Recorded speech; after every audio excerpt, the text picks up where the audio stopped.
My son, 2 years ago, wanted to learn how to be a chef.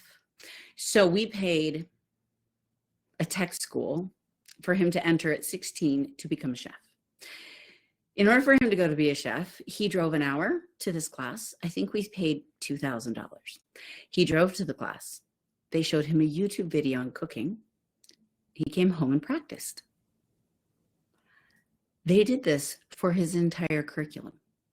There wasn't a chef there helping them. I mean, he did a few things. They would make an occasional recipe, but they just kept showing YouTube videos and practiced at home. And I was like, I can do that. I can do that.